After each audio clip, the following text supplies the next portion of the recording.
बाबूजी, ये लीजिए लस्सी। राम ने खाना खा लिया बेटा? हाँ, अभी पढ़ रहा है, मैं थोड़ी देर में दे दूंगी। ठीक है।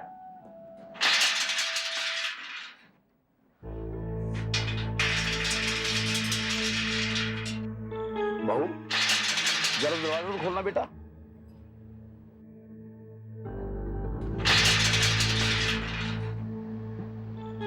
अरे जगत शंकर, क्या बात है? इतनी तेज क्यों खटखटा रहे हो? खोल इसे। अरे खोल रही हूँ। क्या बात क्या है पहले बताओ। चल पर हट। अरे हुआ क्या है? अरे शंकर। अभी पता चलेगा क्या हुआ बुड्ढे। बात तो दरअसल हम तुझी से करने आए हैं।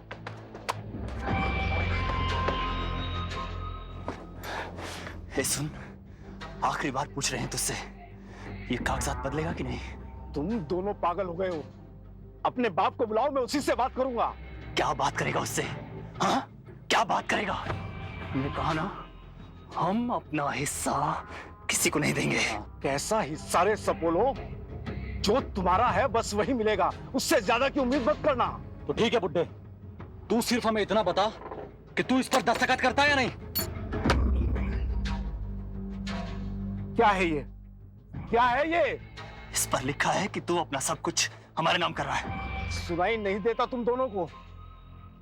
जितना तुम्हारा हिस्सा है बस उतना ही मिलेगा।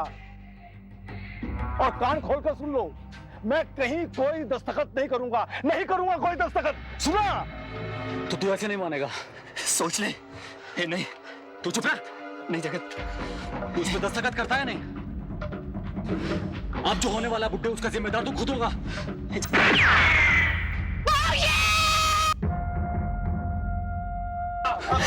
जगत भाग, जगत, जगत भाग।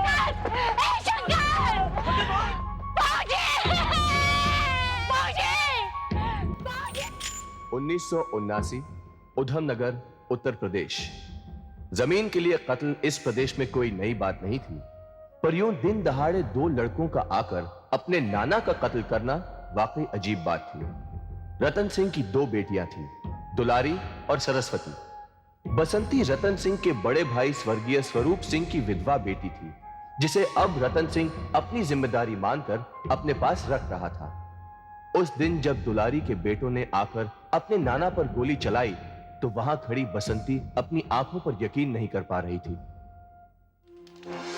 जी हाँ, मेरी पत्नी गवाह है। उन लोगों ने दिन दहाड़े आकर के हत्या की है मेरे ससुर की। और आपका बेटा कैसा है? वह बहुत बुरी तरह से घायल है इंस्पेक्टर साहब, हॉस्पिटल में पड़ा है। पता नहीं बचेगा भी या नहीं। ठीक है, आप फिक्र मत करो, मैं केस की पूरी तहकीकात करूंगा।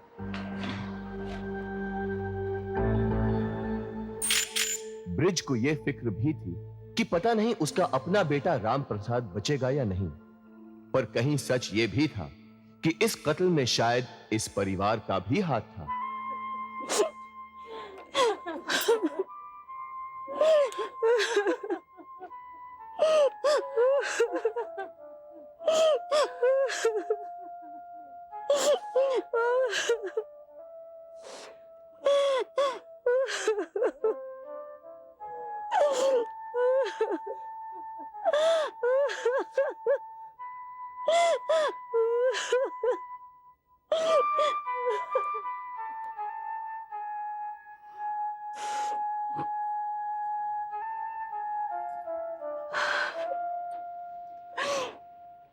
आप जिम्मेदार हैं इस कत्ल के। मेरे पापा की जान आपकी वजह से गई है। क्या बकवास कर रही है तू? सच कह रही हूँ मैं। और कीजिए लालच, और सिखाइए वही पाठ अपने बच्चों को। देख लीजिए आज उन्होंने क्या कर डाला। चुप कर, चुप कर। मैं तो कभी नहीं चाहता कि वो दोनों। साधो, नहीं छोड़ूंगा तुम दोनों को, मैं उन्हें नहीं छोड़ूंगा। ये एक घरेलू झगड़ा था। दुलारी का पति ब्रिज बहुत होनहार और समझदार था, जबकि सरस्वती का पति प्यारेलाल थोड़ा सा लालची था। उसने पटवारी को रिश्वत देकर रतन सिंह के भाई स्वरूप सिंह की जमीन रतन सिंह के नाम लिखवा ली थी, ताकि रतन सिंह की मौत के बाद वो जमीन उसकी पत्नी और ब्रिज की पत्नी में आधी आधी बंट जाए और बसंती के हाथ कुछ न लगे। रतन सिंह इस धांधली के सख्त खिलाफ था। वो चाहता था कि बसंती का हिस्सा उसे मिले, इस बात को लेकर घर में बहुत झगड़े हो चुके थे। प्यारे शर्म कर, तेरे भी 2 बच्चे हैं। भगवान ना करे कल को तुझे कुछ हो जाए और कोई तेरी विधवा पत्नी का हिस्सा जब्त करना चाहे तो तुझे कैसा लगेगा? बाबूजी, मुझे माफ कर दीजिए। मैं लालच में पागल हो गया था, लेकिन अब वो कागजात बदलवा दूंगा मैं। भगवान तेरा भला करे। आपकी बहुत बहुत मेहरबानी। देख प्यारे, हम सब एक ही परिवार के आदमी हैं। हाँ, लालच भी उतना होना चाहिए।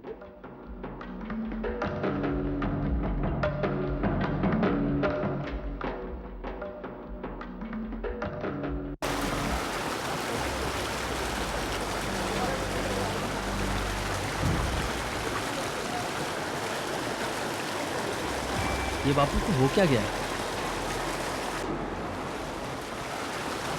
वही मैं सोच रहा हूँ, ये बापू को हो क्या गया? मैं कहता है हिस्सा दे दे। क्यों दे अपना हिस्सा हम किसी को?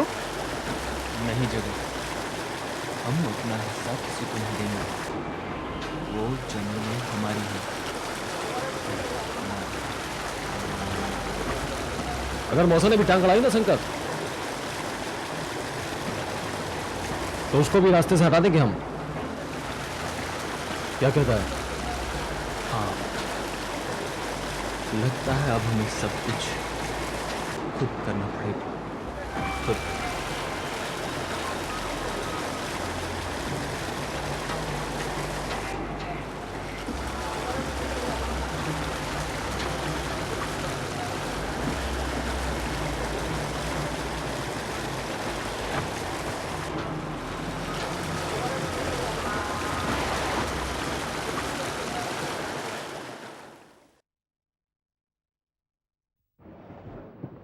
क्यों बुलाया था? देखो बेटा, मैं आज बाबूजी से मिला था। मैंने उन्हें जबान दे दी है कि जो कागजात मैंने पटवारी से कहकर बदलवाए थे उन्हें मैं जला दूंगा। बापू, क्या आप वाकई उन कागजों को जलाना चाहते हो? क्यों? बापू, एक बार फिर सोचिए, वो सब कुछ हमारा है। नहीं है। हमारा कितना है ये तुम भी अच्छी तरह जानते हो और मैं भी जानता हूं। किसी की जमीन पर नजर रखना अच्छी बात नहीं है बेटा। माफ करना बापू, नजर तो आपने भी रखी थी, वरना पटवारी को रिश्वत के पैसे देकर वो कागजात ना बनवाते। हाँ, मैंने रखी थी।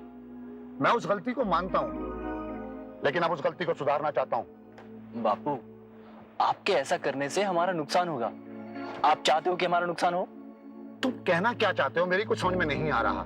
बापू, आपको समझने की कोई जरूरत नहीं है, सारा हमारे ऊपर छोड़ दो ना। बाबूजी को कैसे समझाना है वो हम जानते हैं, हम उन्हें समझा लेंगे। हाँ। क्यों जगत? तुम लोग क्या करोगे? बस चुप रहना। बस उनको कैसे मनाना है ये हम जानते हैं। हाँ। हम उन्हें मना लेंगे। हाँ बापू। तुम क्या मनाओगे? मेरी समझ में नहीं आ रहा कुछ भी।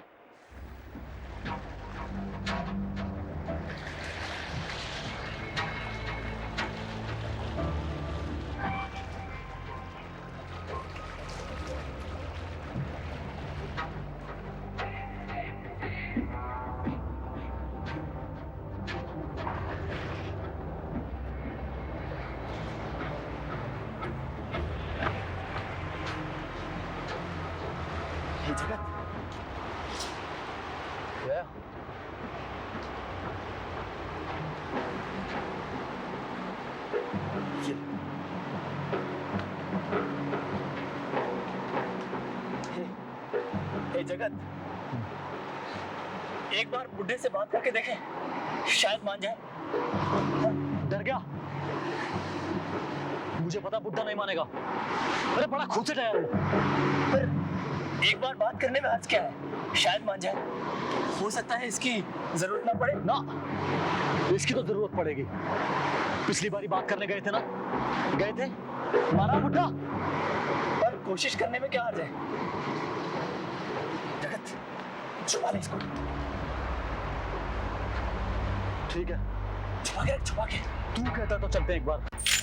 अपने नाना की आदत से वाकिफ इन दोनों ने एक कोशिश करने की ठानी।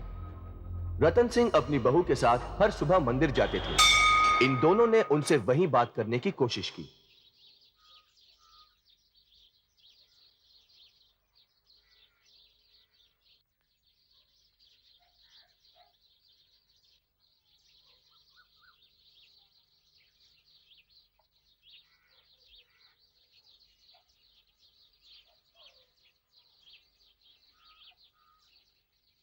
पागल हो गए हो तुम दोनों। क्या चाहते हो? तुम चाहते हो उस बच्ची के साथ मैं धोखा करूं? पहले ही किस्मत ने उसके साथ बहुत बुरा किया है। नाना जी आप देखिए ना, अब बसंती मौसी का कुछ भी नहीं बचा है। वो अकेली जान, इतनी सारी जमीन का वो क्या करेंगी? और फिर हम लोग हैं ना उनका ख्याल रखने के लिए। उसकी फिक्र तुम मत करो, तुम्हें सिर्फ उतना ही मिलेगा जितना तुम्हारा हक है।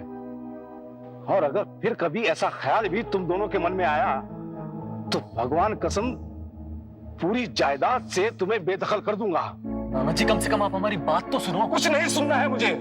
ये सब गलती तुम्हारे बाप की है। ना वो पटवारी को रिश्वत देकर वो कागजात बनवाता और ना तुम्हारे मन में ऐसा गंदा ख्याल आता। अब जाओ यहाँ से। नाना जी कम से जाओ। पर नाना, बाप के किए की सजा हमें क्यों दे रहे हो? तुम जाओ।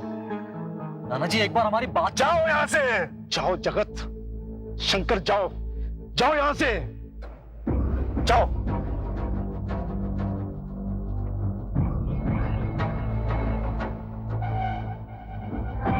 करा लिए दस्तखत? पड़ गया चैन? मना के देख चुके, समझा के देख चुके।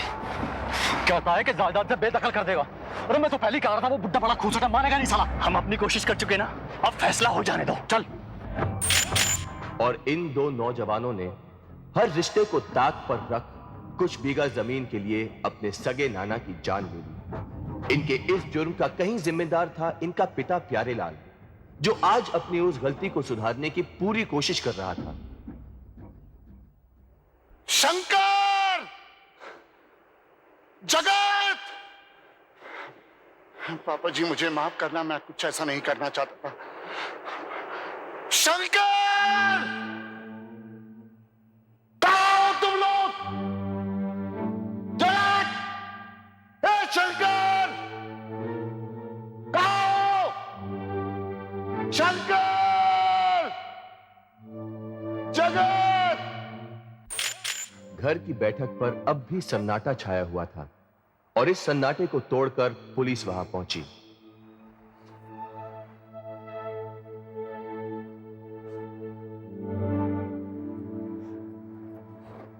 इंस्पेक्टर साहब आप रुकिए, मैं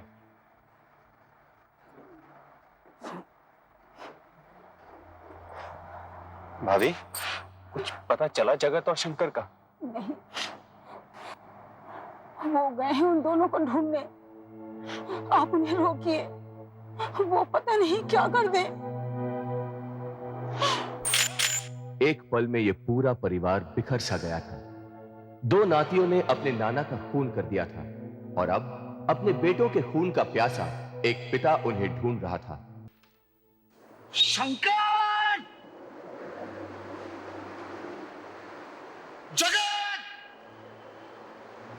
ए जगत! ए शंकर! अरे भैया, शंकर! भैया, प्यारे भैया, अरे तुम मुझे छोड़ दे! अरे भैया देखो पुलिस आई है, उन्हें पकड़ना पुलिस का काम है, आपका नहीं। पुलिस ने प्यारेलाल को आश्वासन दिया कि वो जगत और शंकर को जरूर पकड़ लेंगे और उन्होंने अपना वादा पूरा किया। 2 दिन के अंदर पुलिस ने जगत और शंकर को दबोच लिया।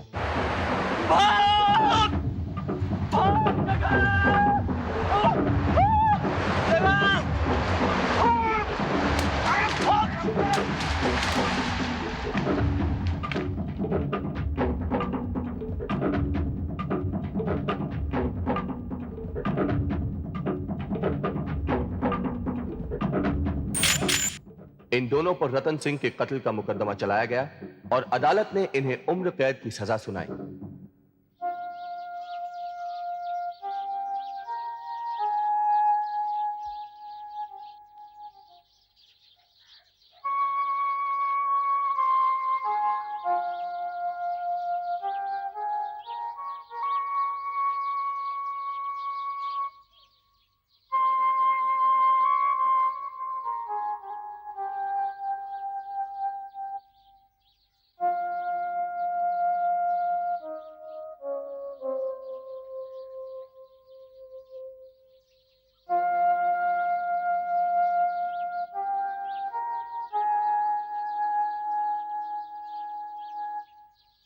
बसंती, आज मैं तुम्हारा हक तुम्हें लौटा रहा हूं। जो गलती मैंने की थी उसको ठीक भी मुझे ही करना है। शायद इसी तरह मेरी गलती का सुधार हो जाए और बाबूजी की आत्मा को कुछ शांति मिल जाए।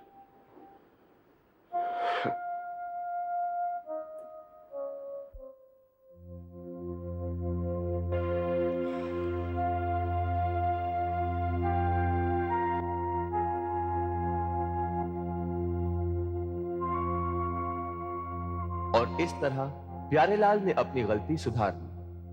अपने दोनों बेटों को गवाकर भी प्यारेलाल अपने फर्ज से नहीं हटा, इसी उम्मीद में कि शायद उसकी यह हरकत रतन सिंह की आत्मा को कुछ शांति दे।